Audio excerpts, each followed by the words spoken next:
Hey, welcome to Horns Up. This is episode number 52, right? That it is 52. Yep, we are on 52, man. Yeah, we are on 52.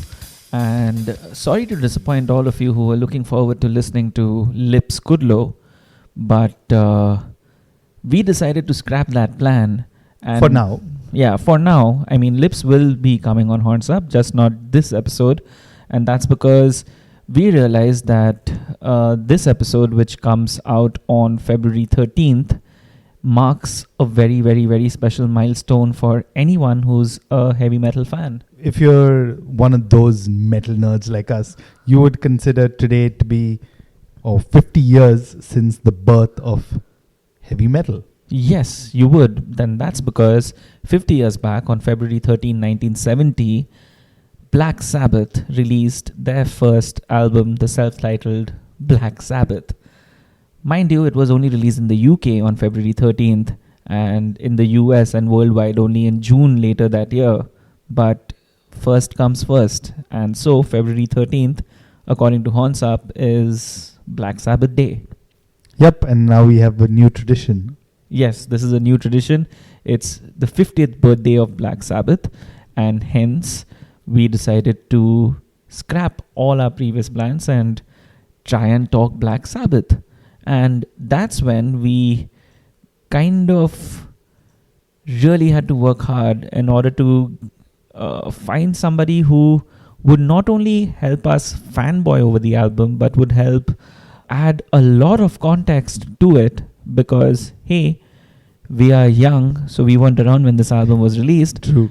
And B, we truly can't comprehend the gravitas of this particular release because this was one to completely change the soundscape of music in general by introducing the world to heavy metal music. Numerous names were thought of, and then ultimately all it took was one phone call to Canada, and lo and behold, the now veteran legendary journalist Martin Popoff came to our rescue. Yeah, man. I mean, it took one email and he was on board. And actually, he was the perfect person that we should talk to for something like this. Yes, and you'll find out why when we introduce him during the chat itself. Yeah, so if you've been craving Sabbath and haven't really had the time to read all the volumes of print material or type that's been churned out by the metal world on this particular day to mark this fabulous occasion, well, here is the entire story behind Black Sabbath, that fabulous album, in sonic podcast form. Hope you enjoyed this one because we really did making this. This is Talking Black Sabbath with Martin Popoff on Horns Up.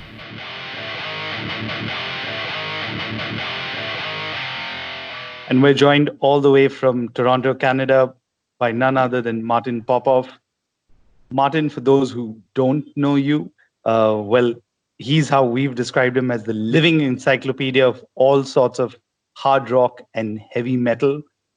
When I was a teenager getting into metal, I used to read his articles in a magazine called Brave Words and Bloody Knuckles. So it's really great to have him on the podcast. He's authored over 90 books, including 75 biographies. Welcome to Horns Up, Martin. How are you doing today? Yeah, I'm doing great. Thanks for having me. This is very exciting. I've never had an interview from India. This is really cool. Yeah, the metal world has brought all of us together. Yeah, absolutely. I actually discovered you on your stint with on Banger TV, where somebody mentioned that Martin Popoff doesn't read Wikipedia, but Wikipedia reads him. Is that really true? Yeah, it's funny. Even when I'm writing these books, I'm guilty of going to the Wikipedia pages myself, and then I'm reading stuff and go, wow, that's a really good insight. And then I see, oh, it was by me. I guess I must have said that somewhere. So even I unfortunately, I see my own stuff there and think, dang, I guess I already knew that point. All right. Now, the reason we've got Martin with us today is because of the date February 13th. In 1970, on that very day, Black Sabbath released their debut self-titled album, which means that this year, 2020, marks the album's 50th anniversary. And Martin, you have written 4 books on Black Sabbath. Black Sabbath, Doom Let Loose, An Illustrated History, Sabotage, Black Sabbath in the 70s, Born Again, Black Sabbath in the 80s and 90s, and Black Sabbath FAQ, All That's Left to Know on the First Name in Metal. So, undoubtedly, I think you're the best person we could discuss the band with. It's also a great reason for us to celebrate this very album, isn't it, Martin? Yes, it's pretty cool that it is the 50th anniversary. And as I've said in a number of places, in those books, I'm sure, but I also did a book called Who Invented Heavy Metal, which was 120,000 words that ends in 1971. And of course, the answer to the question there turns out to be Black Sabbath. And what I did there is that I said, okay, it definitely is that first album, but it's also, they had a second album in 1970, and then they had an even heavier album in 1971. So at that point, they're competing with Deep Purple and Uriah Heep, but Uriah Heep and Deep Purple both kind of like, look down their noses at heavy metal, but Black Sabbath just gets heavier. So by the end of 1971, I definitely wanted to drive home that point, kind of underscore it, that Black Sabbath invented heavy metal, and it was definitely with this first record that comes out, 50 years ago tomorrow. So, we're looking at you to help us understand why their self-titled album is considered a legendary one. Why is it a milestone of sorts in heavy metal? So if you don't mind, and you've kind of talked a bit about it, but can you paint a picture of what rock and roll or music in general was before Black Sabbath came into being? Sure, absolutely. So basically, the first heavy sounds I always considered to be the likes of Cream, Jimi Hendrix. This is all 1966, 1977. Even The Who to some extent, with My Generation, and having that kind of violent drummer and buzzy bass and all that kind of stuff. So obviously there's all kinds of others music too. Rock and roll maybe starts in, say, 1956. The Beatles come along, kind of 1959. They make a splash, 1963, 64. But the heavy sounds are, as I mentioned, getting into 67. And then Detroit kind of comes into the picture and gives us the Stooges, MC5, Ted Nugent and the Amboy Dukes, which is kind of an early use of feedback. You've got SRC, Mitch Ryder's coming from there. But basically, Stooges and MC5 are super heavy out of Detroit. And then at the same time, you've also got from California, you've got Blue Cheer. A lot of people consider Vincebus Eruptum, the first Blue Cheer album, 1968, as the first heavy metal album. And, there's some credence to that. But what I always say is that it was more like accidental garagey bluesy garage rock almost. It wasn't written in a heavy metal format in a way. It was almost like it was just heavy because of volume. And even their second album, Outside Inside, is actually an even better argument for the birth of heavy metal. So we're into, and by the end of the 60s, you've got a debut MC5 album, Kick Out the Jams, a live album, which is super heavy. You've got a Stooges album, their first one, which is pretty heavy, but they don't have what this Black Sabbath record has, which is essentially a European conceit rather than an American conceit. It's not based in the blues. It's based more in classical music and what we call the Diablos in Musica, or the tritone, which you hear perfectly on that first song, Black Sabbath, off of it, the self-titled song of the album of the band, After the Rain and the Bell. So you get these really scary sounds that aren't particularly based in the blues. You also get riffs, and you also get scary content. So you're getting these guys talking. It's a little satanic. It's a little what, in the UK they call hammer horror. So it's a little horror movie-ish. You've even got an album cover with the Green Witch on it, and she's holding a black cat, and they, I hear they basically put a stuffed crow in the tree, and it looks very scary and ominous. So all these things are way different than what you were getting from the States, which is essentially kind of like a hippie music. It's bluesy, it's garagey, it's psychedelic, it's hippie stuff. and it just doesn't have the same sort of like emotional force that Black Sabbath album is. So 1970, it's basically that record at the very beginning of 1970. Even more so, another super important album is Deep Purple in Rock in the middle of 1970. It's even heavier and more modern than this, but Black Sabbath again bounces right back by October 1970 with Paranoid. So they've got two really heavy albums in that year, and really nothing in America. America basically drops off. It doesn't even get any heavier. The Stooges kind of drop off, MC5 drops off, Mountain comes along, but there's really nothing heavy. So it's really up to, at this point, Black Sabbath, Uriah Heep, and Deep Purple, and Sabbath are definitely the heaviest of those. You talked quite a bit about, what was happening just before the release of Black Sabbath. Was there any indication that music was getting heavier or doomier around that time, would you say? No, I would say no, because it's a very interesting story, and I've got Jim Simpson and Olav Viper and the Sabbath guys talking about it in this new Sabbath book that actually is just now launched in England. I think it's officially out on the same day as the first album. So this Sabotage, Black Sabbath in the 70s, I had it out as a self-published book before, but now it's through a UK publisher. Anyways, so in that book there is the whole kind of layout of how quick and how spontaneous that all was.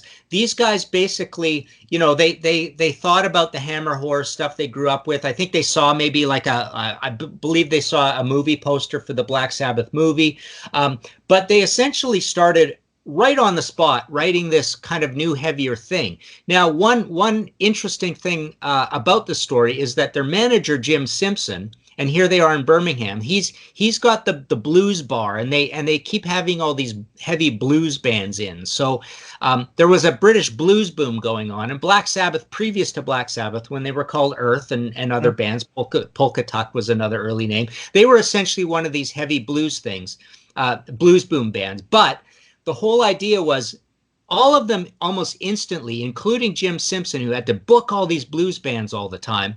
He just basically said, this blues thing is getting really boring. It's all by the rules. There's rote chord changes and melody changes, and it's boring and it's jammy and it's long. Let's do something fresh. And basically, Geezer and Ozzy looked at each other, and they're just like coming up with this crazy heavy stuff, and it literally just developed on the spot. I mean, they're with the label Vertigo, so there is this sort of what they call underground music, or you could call it progressive rock. I mean, it's essentially a progressive rock label, this Vertigo. So there's this dark, heavy, progressive thing that's a little bit around, but basically Black Sabbath comes out of thin air with this. All right. Now, we know that Sabbath, or the boys from Sabbath, came together as a band in 1968 and started off, oddly enough, as a six-piece band. I think they were called the Polka Tuck Blues Band by then, and then they became Earth, and then finally they became Black Sabbath. We just heard you talk about their roots as such. So can you delve into that a little bit more and kind of paint a picture of what Sabbath was like before they became known to the world as Black Sabbath? Yeah, so they would play, I believe it's called Henry's Blues House in Birmingham, and like I say, Jim Simpson was their manager, and he also managed other blues bands.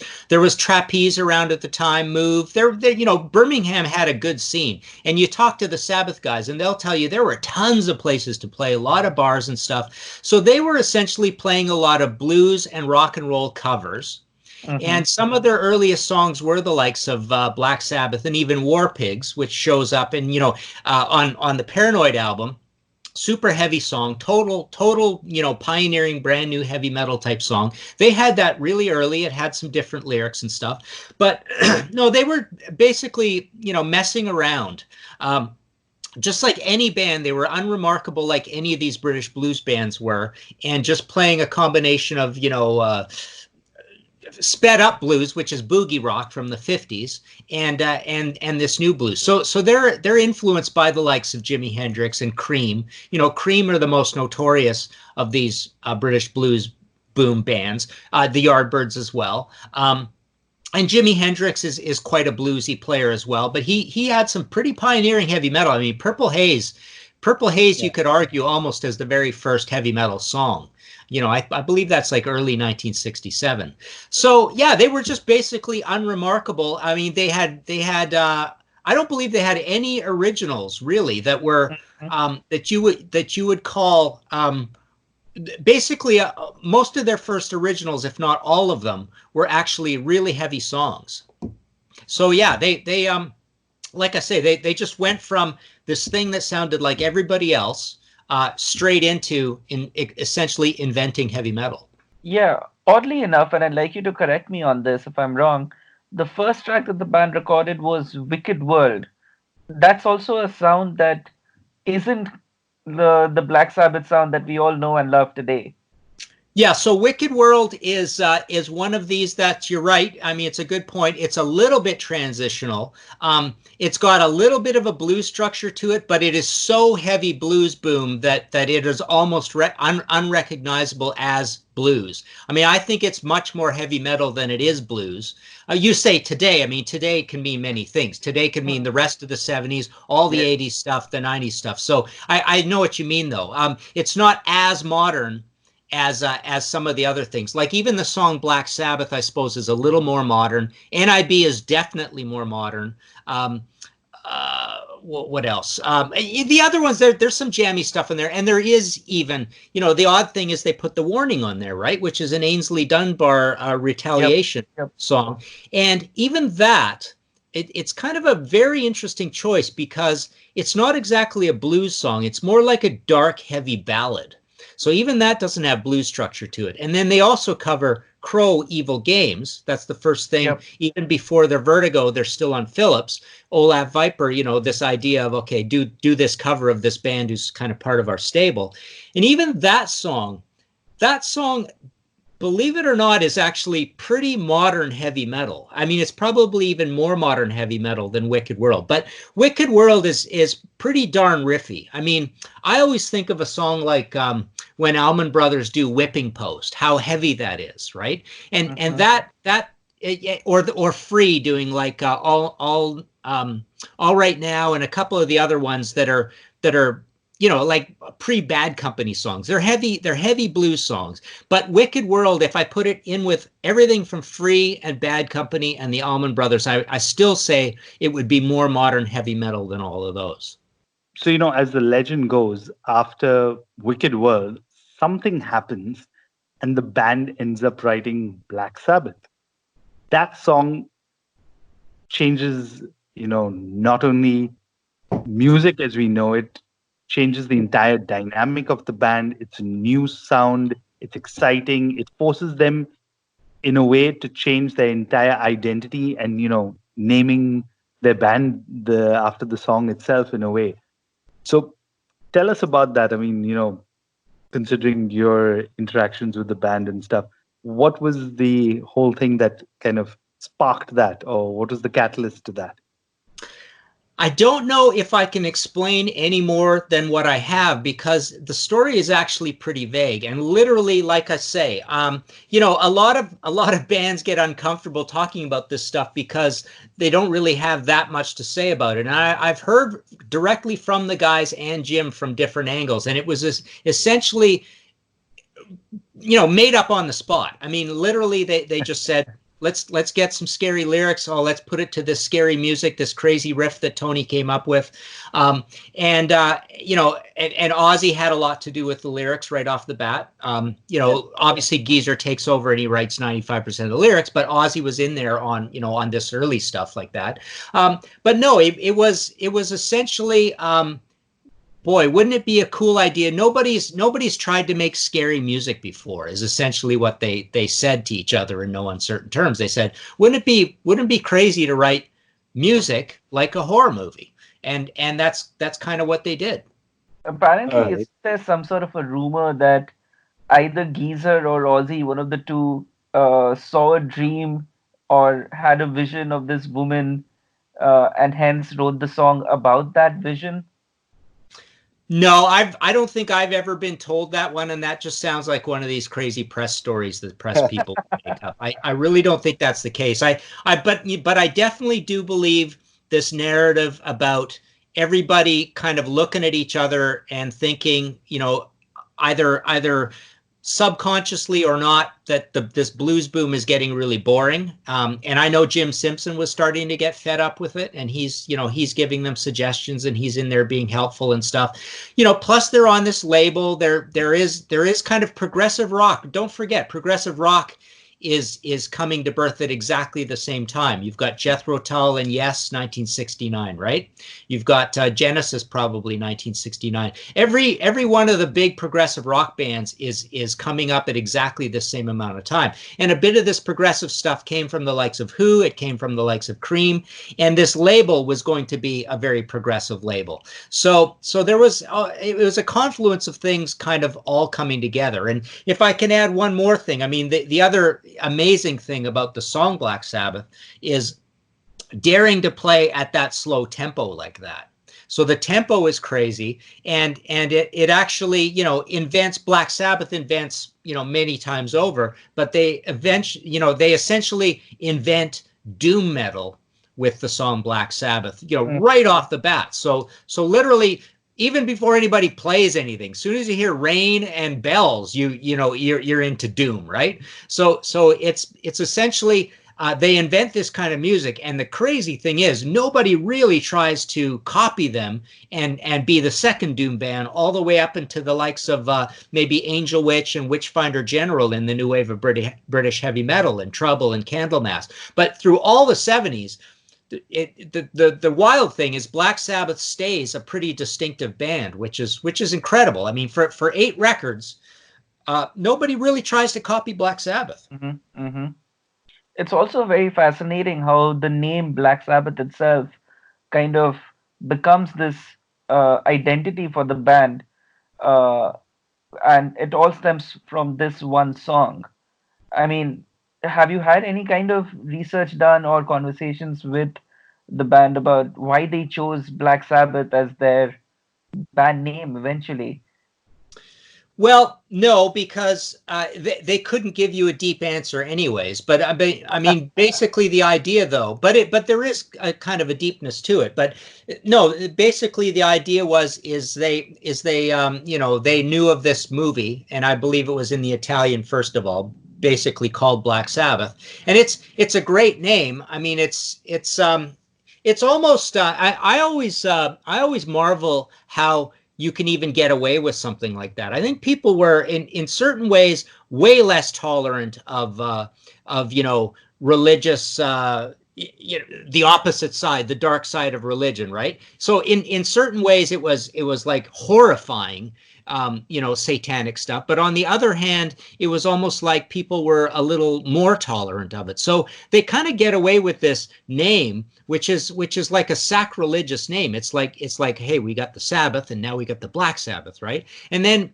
the other thing I'm always amazed with, even more so, is how they got away with the album cover for Sabbath Bloody Sabbath. I mean, that thing is so incredibly evil, and it's out on Warner Brothers, and it's out all over the world, and they just keep the album cover. And I have a whole chapter on that in my Black Sabbath FAQ book, but unaddressed really is this marvel at how Warner Brothers would even put out an album cover like that. It's incredible to me how evil looking that album cover is, and it's out on a major label, and it's not in a black wrapper or a paper bag or anything like that. It's just out there, right? So, but no, I mean, I guess the other sort of narrative about all this is Geezer and his conflicted Catholicism, right? And how he says, oh, I almost wanted to be a priest at some point, and then he said he painted his room black at one point, but I think I asked one or two of the other Sabbath guys and they said no, Geezer never painted his room black. So I'm not sure if that one's right. Rob Halford said the same thing. I think he said he painted his room black. But anyways, and Geezer claims to have had some sort of ghostly experiences or paranormal experiences, but mainly Geezer was kind of like a conflicted Catholic, a depressed Catholic. His lyrics are not satanic; they're more like warning you against the dark side and warning you against the evils of war and ruining the environment and nuclear war, nuclear proliferation. So. So he was not a satanic guy that way, but he also was inquisitive and he looked into that stuff, and the other guys were like, marginally into it as well, kind of looking into it. It was a fascinating time. Britain had witches all over the place. They had, famous witch covens and stuff, and there was the band Black Widow that they were constantly getting confused with, and Black Widow themselves actually did do like a a witches Sabbath thing on stage. So Black Sabbath was constantly getting accused of being Black Widow and vice versa. But no, that's about it on the name. I mean, it is a pretty brave and evil name, and then it got reinforced, of course, by the upside down cross being put in that first album cover, which the guys had nothing to do with that. But these are the times they thought, oh, let's just put an upside down cross in here. It kind of goes with the whole image. Let's do it, and so it just gets reinforced. Yeah, and the second story you talked about, I think the paranormal experience. I think I remember reading somewhere, probably it's one of your books, about them having those crosses made afterwards, right? Right. Yes. Yeah. So, everybody comes from a fairly religious family at that point, and Ozzy's dear dad Jack made those crosses for them, and they used them a lot, and they were in a lot of photos and stuff. So that's the other sort of cool contradiction about Black Sabbath. You'd see these guys all with their long dark hair, and they are Black Sabbath, and yet they're wearing crosses, and the crosses are not. They're not upside down or anything. They're not the way King Diamond would wear a cross, right? Or Glenn Benton or whoever, right? They were just basically crosses. So you could say they were worn ironically, but really with Black Sabbath, they weren't, because those guys were like the salt of the earth, just good guys. They were who they were. They were working class guys. They were wearing these crosses. They even said, as simple people, simple working class people might say, they even said, well, we're wearing them to ward off evil. And they probably, a small percentage in their minds believed that, because they realized they were creating, an unholy din, and a lot of their lyrics were scary. So they probably thought they did have some reason to be needing a little protection to ward off evil. All right. The album, again, as we've touched upon it a bit earlier, contains 7 tracks. The Wizard, Behind the Wall of Sleep, NIB, Evil Woman, a cover of Crow, Sleeping Village, and Warning, which, as you mentioned, is an Ansabel Dunbar cover. Now, we all know about Tony Iommi's accident in work and how it changed his playing style. I guess that's also part of the reason for what sets the music on this album apart from what was happening all around the world and in heavy metal or hard rock at that time. What are your thoughts on that? Yeah, I don't know. I mean, I may not be even right about this or have a very intelligent answer about this, but I know his accident definitely made him string his strings looser. I can't remember off the top of my head exactly where the down tuning starts. I believe the down tuning gets really serious on Master of Reality. I know I have some quotes about what they're tuning down to there. So there's not much of that going on, I don't think. The other thing, it's funny, I'm doing a Saxon book right now, and Graham Oliver from Saxon also has half a finger missing. Same kind of thing. I think he busted it off in a car door, and it makes him play a certain way. And I think, this might be a little bit conjecture, but I think it makes you more straightforward in your riffing, what you're going to come up with for riffs. So that possibly affected him as well. But I don't know. I mean, I may be sort of almost talking out of turn or being erroneous here, but I'm not quite sure. I'm not quite sure how the finger thing really affects him being like the father of doom or the father of riffs. Really. I guess it's just putting, or the way we view history, which is always in hindsight. Yeah. Yeah, and of course they do become, pioneers of down tuning, and I know he has his strings pretty loose as well. Yeah, not to mention the lovely dynamics between Geezer and the drummer and the entire band just coming together. It almost sounds like they're a jam band in parts, not a riff-oriented metal band or what the genre itself would come to be known for. Yeah, so that comes from the British blues boom background of them, and Yep. just in general. I mean, all those bands being their heroes, so you have to be able to jam, and this album is the most, sensibly speaking, there's a reason it's the first album. It is the most dated sounding of all of them, and it is the most Yep. jam of all of them. So, but don't forget also, I mean, they're recording this album basically live off the floor in a few days, a couple of days or whatever it is, right? The time frame always gets shortened every time they do a new record, right? Yeah, But so apparently Wikipedia states that this was all recorded in just a single day, October 16th, 1969. And the second day they just left it up to the mixing engineer to mix this entire thing.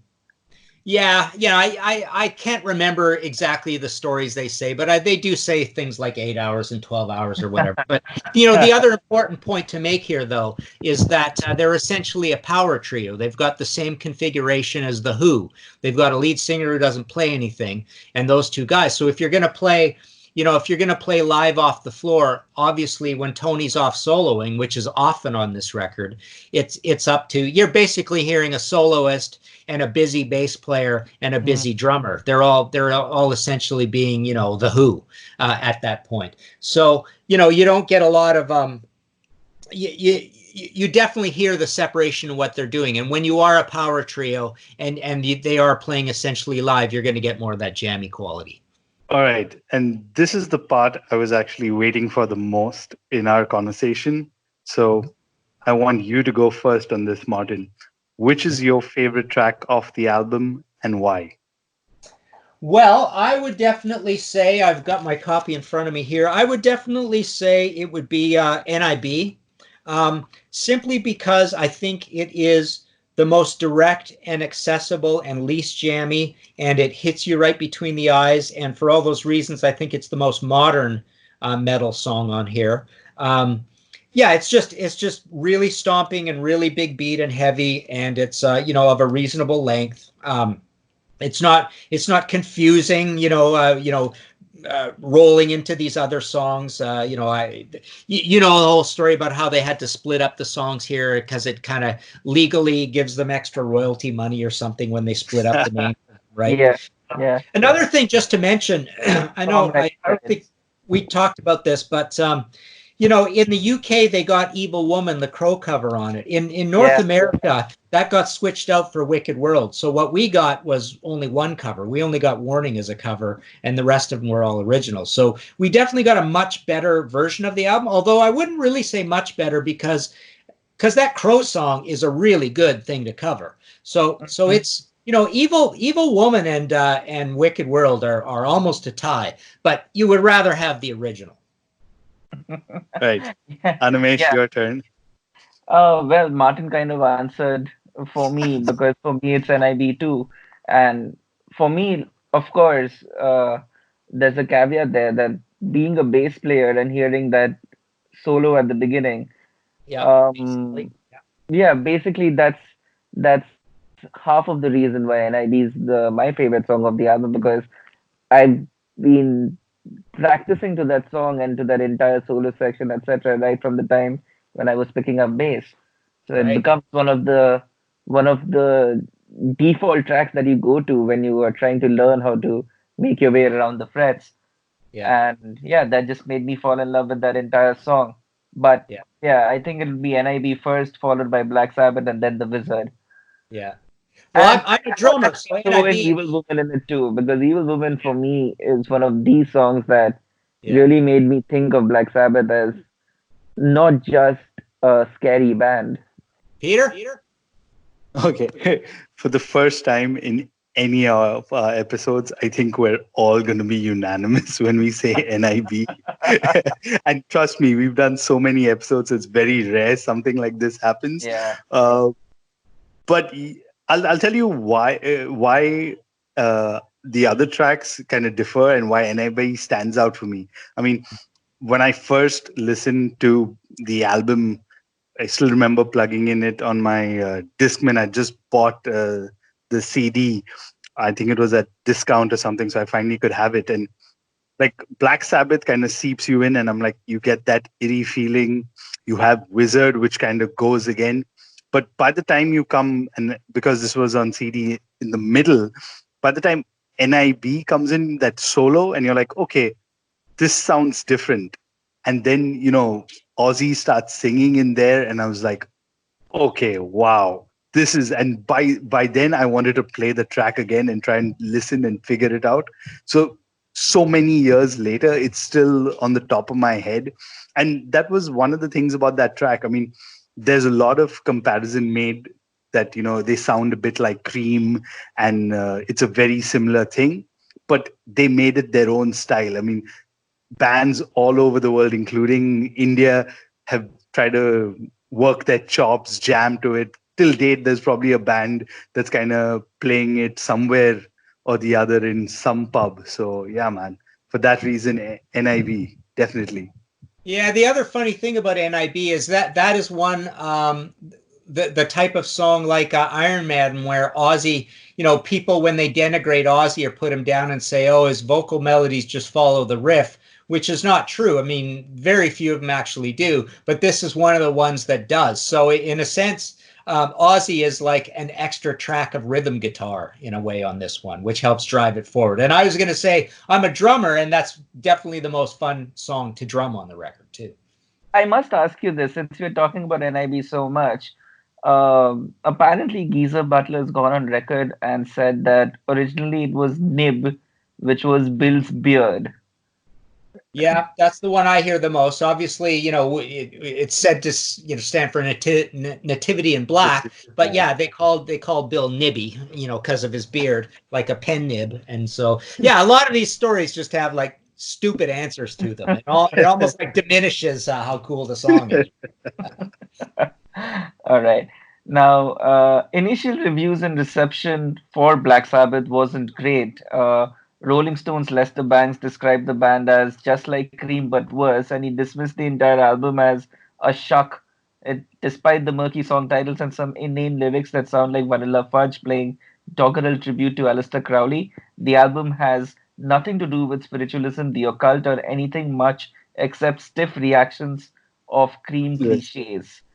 What do you make of this reaction? Was the world just not ready for a Black Sabbath? Yeah, this is a fascinating field for me, and somebody should write a book on it. Maybe it's me, maybe it's somebody else, but I love when there are these albums that are completely groundbreaking and there's nothing to compare them to. But if you're a rock critic, you have to compare them to something. So because there's nothing to compare it to, he has to compare it to Cream, which is sensible. I mean, it's probably the closest thing to compare it to.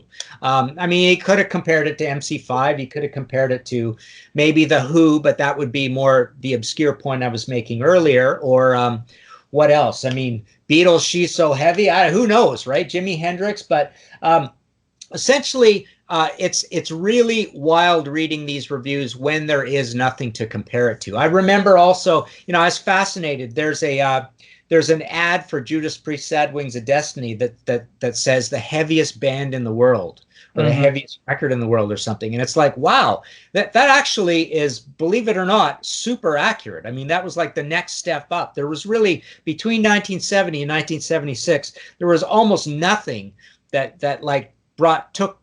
There were a lot of great metal albums, but nothing took metal forward the way Sad Wings did. So Lester Bangs is, but the thing is, the other fascinating thing about this whole field, about how rock critics have to stumble over their words to describe something that they can't, there's no comparison previous. Sometimes they get it right and realize this is something new, and when they're really good, they realize it's amazing too at the same time, right? So I've seen, I've seen reviews of like Pantera, Cowboys from Hell, or Metallica, Ride the Lightning and things, where the guys go, holy crap, this is not only really groundbreaking, but it's really good. And so often they get them right?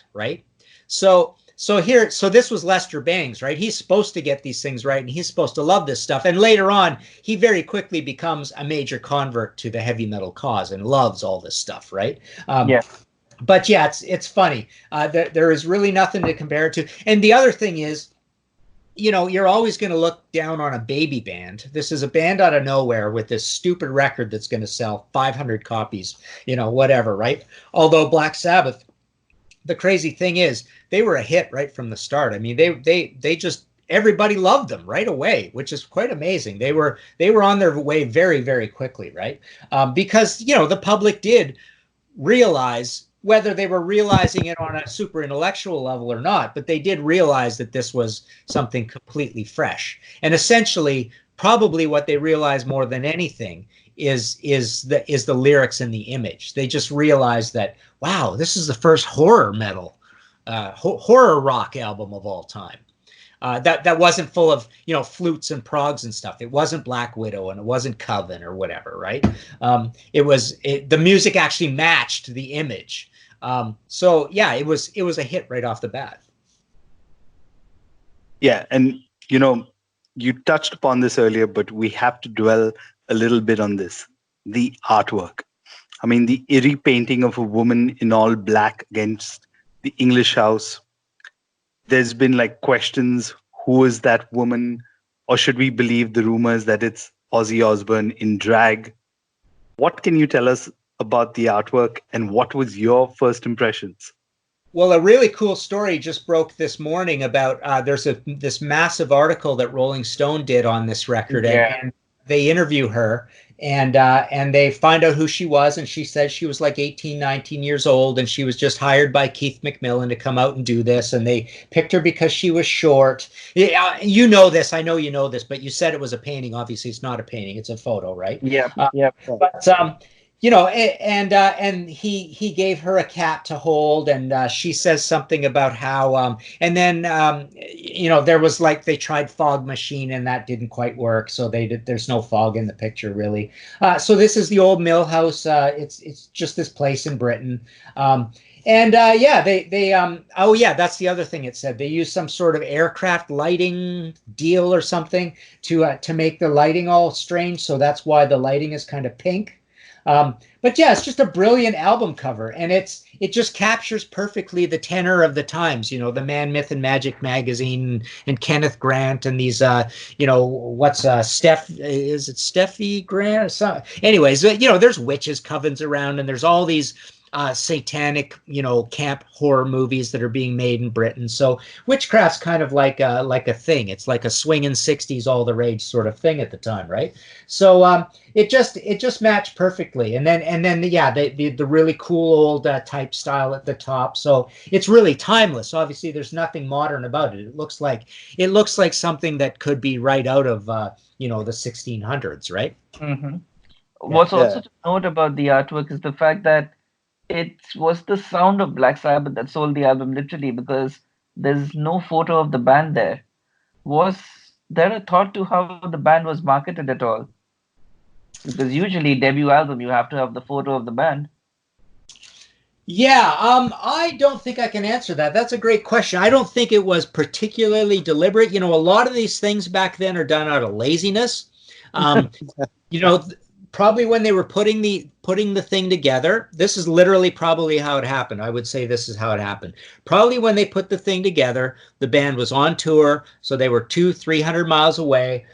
They said, okay, we got to get this thing finished, put the artwork out. Oh, it's a shame we don't have a picture of the band. Who cares? Just put it out. So it's probably not, oh, we want to, have the band mysterious. It's probably simply we didn't have a picture handy when we put the thing together. I mean, the guys were all totally surprised when the thing came out and they looked at it and saw the upside down cross in it and all that kind of stuff, right? So I don't believe, I may be wrong, but I don't believe there was much heavy thought put into whether you should put a photo of the band on it or not.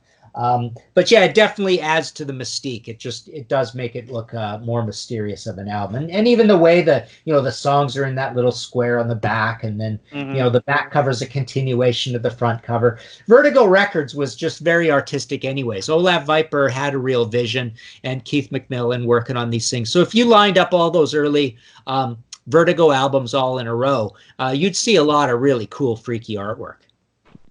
All right. So we've talked so much about this landmark album.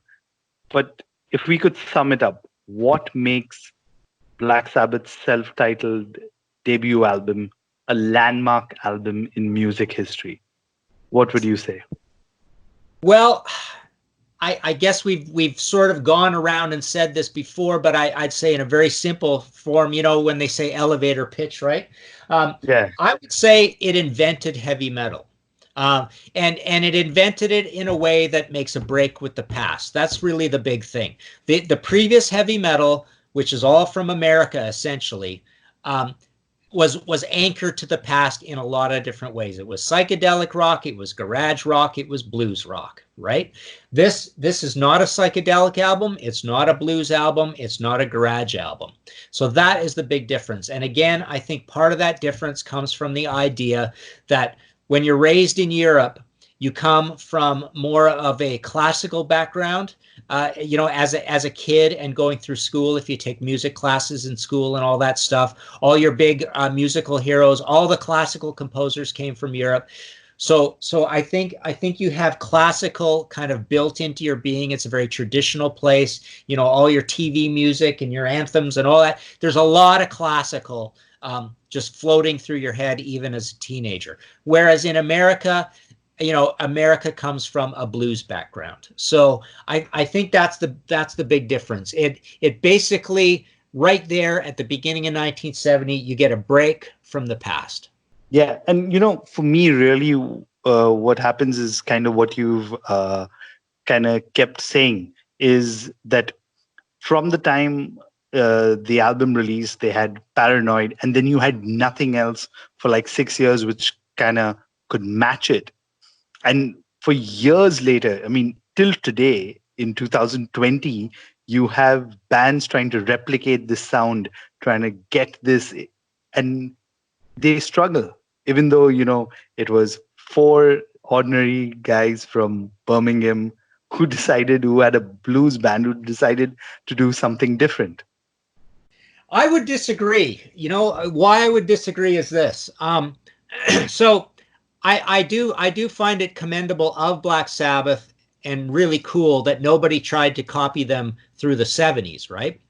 But essentially starting with the likes of Witchfinder General, Candlemass, Trouble, and then that whole stoner rock doom thing that came up.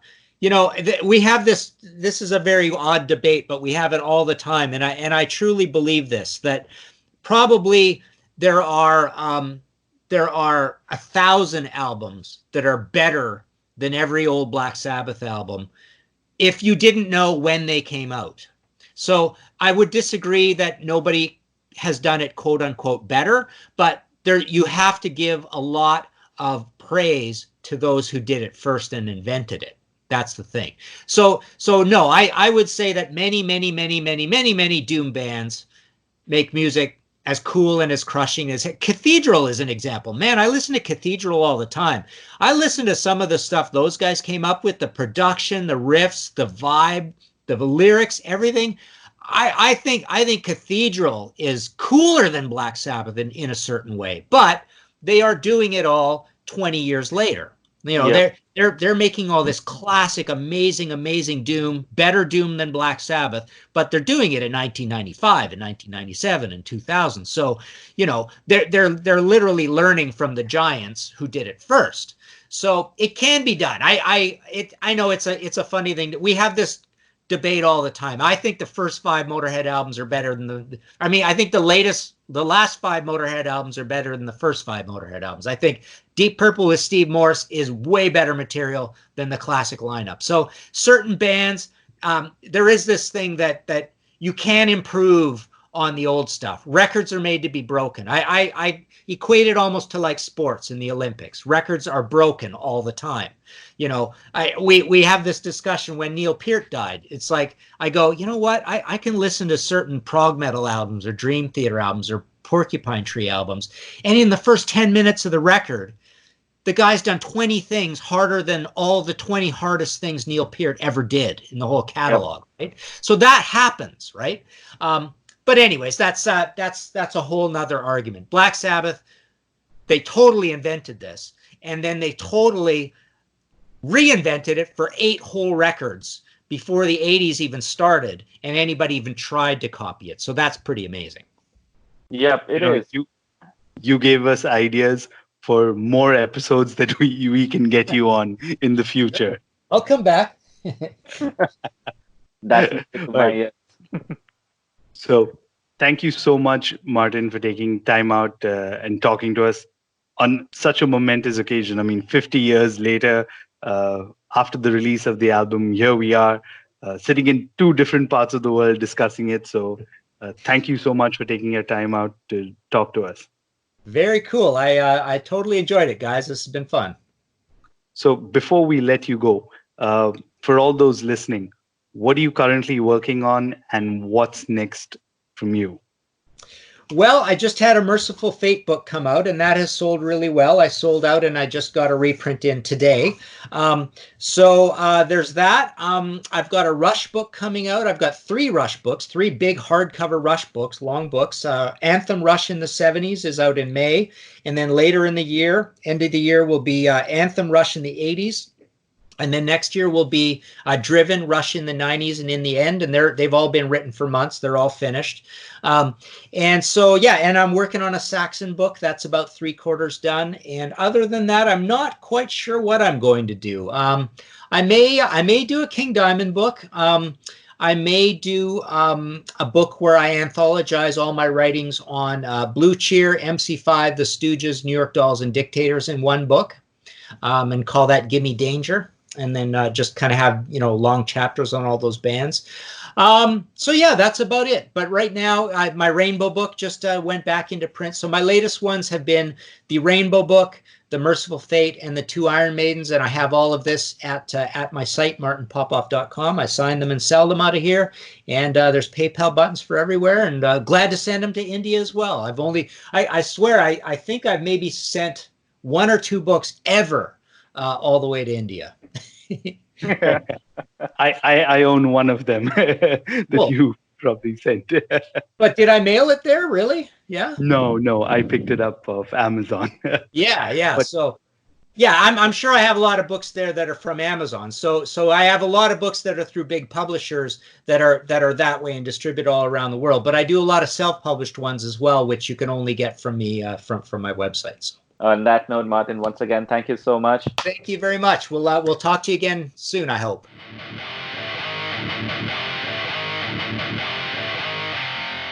So, Peter, one line that Martin says at the very end that kind of sums up this entire episode is that this album invented heavy metal. Your reaction to that? I agree, man. It's one of those things that when you go back and then, because I'm a metal nerd, self-confessed, I've actually read the books, and one of those was the one that Martin wrote. It's just kind of crazy to imagine that these 4 guys from Birmingham came up with this music. It wasn't packaged, it wasn't, a force or something like that. It just happened naturally. And the rest is history, as they say. Yep, absolutely. So, we urge all of you to kick in, find those old Sabbath t-shirts, maybe wear them loud and proud, or just blast them on however you like to enjoy your music, because February 13th will go down in history as the day Black Sabbath was released. Phew, so that was Black Sabbath, and now I perhaps hope all of you listeners, maybe the 1 or 2 out there, can understand why we chose not to feature Lips or Anvil on this particular episode. But don't you worry, he's coming on the next episode of Horns Up. So till then, why don't you just, grind some more metal on metal. Peter's got nothing to say. He's absolutely lost it because of the alliterations again. Yeah. Anyways, you know where to find us, hornsuppod.com. Till next week, horns up. Horns up.